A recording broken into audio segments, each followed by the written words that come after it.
Talata fa inamropolo Julay rombropolo sy roarivo magnano mbalatsara akorialy toboklahy sy toboko vavy. Asiany ampagajangana mba agnaraka ny fampalambavaotsika atramin'ny farany eto amin'ny radio Antsiranana filazantsara amin'izao fotoagna izao. Misetry ny fahasalamagna no anamboatsika ny fampalambavao dia ny fandidiana olo sima izay iaragna amin'ny médecin du monde nanomboka androany fainambropolo ny volagna Julay ary faragna ny zoma fa 15 Julay ho avy izao ao amin'ny hôpitaly Manarapinitra no agnatontsagna izany. 30 isan-taona eo ireo olona sima izay resin'ny médecin du monde ny fitsaboana azy ireo aty amin'ny Fantsarana sava raha ny fagnazavagna nataon'ny professeur Randriamizao Harfetra Mami Richard anesthésiste réanimateur.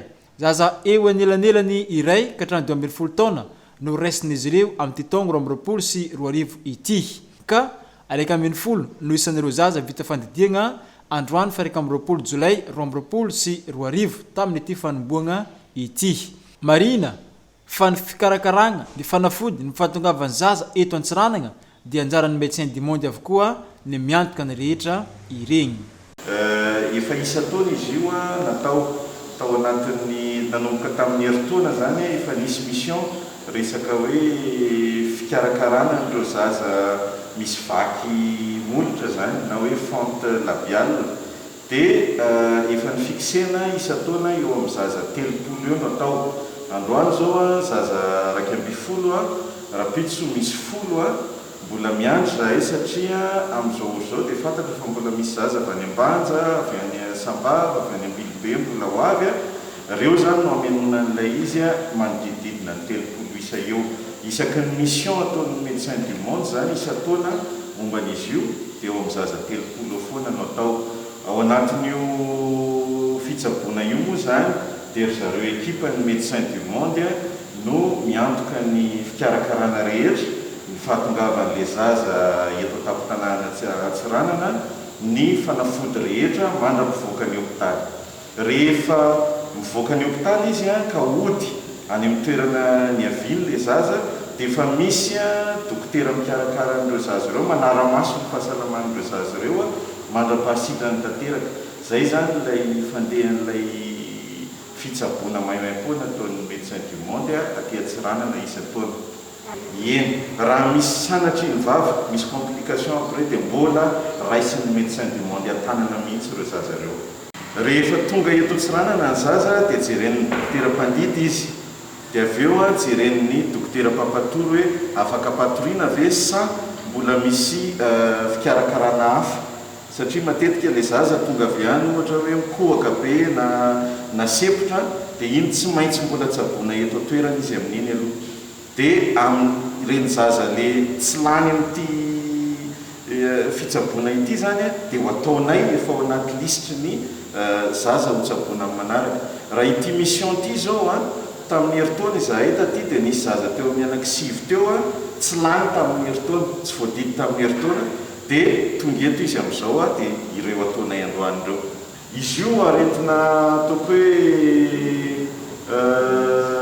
manaranaka angamba ny filaza azy tsy azo soroana izy io fa dia tonga ho azy misy zao zazakambana ny anankiray misy an'ilay izy ny anankiray tsy misy tsisy afaka isoroana an'io. Ratsaivina dia nanomboka tany amin'ny taona 2020 no nisy ny fiaramiasa tamin'ny médecin du monde momba ny fandidiana ireo olona sima ireto ho hiatrany ny fagnazavagna izay nataony professeur Randriamizao Harfetra Mami Richard. Médecin du monde nanao ny mission resaka hoe fandidiana ny fonte zany teto Madagasikara. Maninona ny teto Madagasikara nisy tany Mahajanga, nisy Antsiranana, nisy tao Antananarivo. Nanomboka 2005 io dia nivazaha avy any la Frantsa ny tonga taty nanao ny fandidiana fa teo amin'ny 3 taona teo nanomboka tamin'ny fotoana nisian'ny Covid zany dia niraisin'ny malagasy an-tanana ilay izy fa ny médecin du monde no mikarakara ny logistika rehetrarehetra. Ivadiky eo amin'ny setry ny fizahantany ndratsika dia ny fampizaragna paik'ady azo antoko indesigny manatsara ny fizahantany aty amin'ny faritanin'ny Antsiranana izay antsoina hoe paik'ady. Ny paik'ady dia fomba fampizaragna ny paik'ady azo antoko izay niaragna tamin'ireo mpanorway sy ny mpisetra amin'ny fizahantany aty amin'ny faritany Antsiranana izay antsoina hoe solidarité collaborative des consultants libres.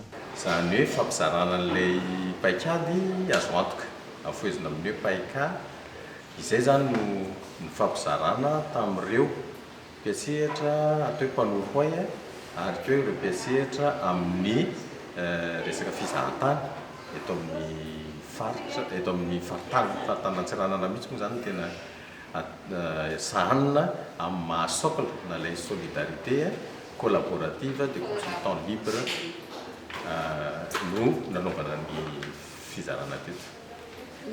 Ny paik'ady zany dia natao ho fitaovana omenan'ireo mpanohy mba azahoana mitondra ny anjara birikiny zany atao hoe mpanohy na ny hoe consultant zany eo amin'izay zavatra manahirana ny vahoaka malagasy amin'izao fotoana. Dia ohatr'izany zao ohatra ny eto Antsiranana zany dia ny momba ny fizahantany hijerevana hoe ahoana ny paik'ady somary hafa kely azo antoka fa aparoaporoko ny fizahantany aty Antsiranana.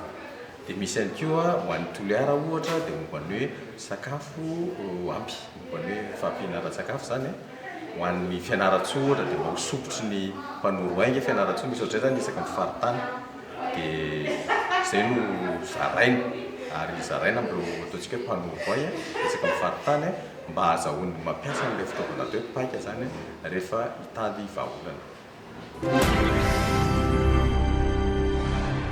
Ny lafin'ny fitaterana no managnantsika ny fampiralam-baovao amin'ity anio ity.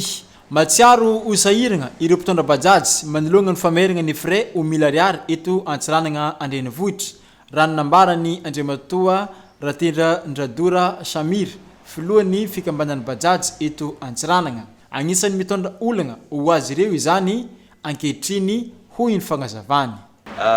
Manoloana prix izay voafetra momba ny Bajaj izay tegna manahirana tegna fa sahirana be mihitsy izay ato dia miverina izay magnano rappel satria zay le décision niraisiny karakarazana mampidriky problème ho anay. Maro zao chauffeur nijanona ny asa, maro propriétaire ny Bajaj izay efa tsy mampiasa ny fanagnany, tsy nino antony jiaby zay fa maty antoka zay ery tompo.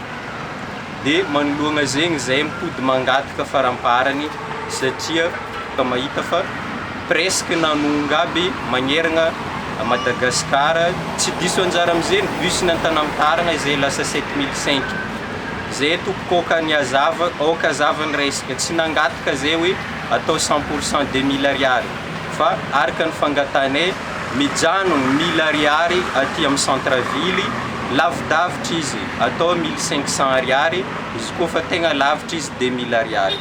Ampitsarovigny ela atsika fa zavatra efa niainantsika fa ela zo fa fagnambarana zo amin'ny fomba ofisialy fo izy nangatahinay igny.